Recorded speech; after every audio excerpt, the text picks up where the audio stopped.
ইউরোপের বৈদ্যুতিক গাড়ির বাজারে দেখা যাচ্ছে বিরাট পরিবর্তন। ক্রেতাদের ঝোঁক বদলাচ্ছে, বাড়ছে প্রতিযোগিতা। ফেব্রুয়ারি মাসে নরওয়ে, সুইজারল্যান্ড সহ ইউরোপের 25টি দেশ মিলিয়ে টেসলা গাড়ি বিক্রি আগের বছরের তুলনায় প্রায় 45% কমে গেছে।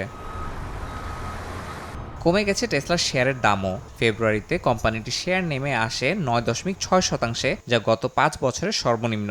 জানুয়ারিতেও টেসলার ইউরোপের বিক্রি 45% কমেছিল। তবে যুক্তরাজ্যে টেসলার জনপ্রিয়তা কিছুটা বেড়েছে। দেশটিতে মডেল 3 ও মডেল ওয়াই ছিল দ্বিতীয় ও তৃতীয় সর্বাধিক বিক্রিত গাড়ি। বিশ্লেষকদের মতে টেসলার এই পতনের পেছনে ইলন মাস্কের রাজনৈতিক সম্পৃক্ততা বড় ভূমিকা রাখছে। ডোনাল্ড ট্রাম্পের প্রশাসনে গুরুত্বপূর্ণ ভূমিকা নেওয়ার পর থেকে মাস্ককে ঘিরে বিতর্ক বাড়ছে। টেসলা ডিলারশিপে বিক্ষোভও হয়েছে। ক্রেতারা এখনও অন্য ব্র্যান্ডের গাড়ির দিকে ঝুঁকছেন। পাশাপাশি টেসলা তাদের সবচেয়ে জনপ্রিয় মডেল ওয়াই বাজার থেকে ক্রমান্বয়ে সরিয়ে ফেলায় বিক্রি আরও কমেছে। এই পরিস্থিতিতে টেসলার প্রধান প্রতিদ্বন্দ্বী চীনা কোম্পানি বিওয়াইডি রেকর্ড বিক্রি বেড়েছে। ইউরোপে তাদের বিক্রি বেড়েছে 94%।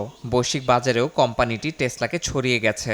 2024 সালে $10,000 কোটি গাড়ি বিক্রি করে প্রতিষ্ঠানটি। 2025 সালে 50 থেকে 60 লাখ গাড়ি বিক্রির লক্ষ্যমাত্রা নিয়ে এগোচ্ছে বিওয়াইডি। অন্যদিকে টেসলার শেয়ার মূল্য কমে গেলেও বাজার মূল্য এখনও $78,000 কোটি ধরে রেখেছে।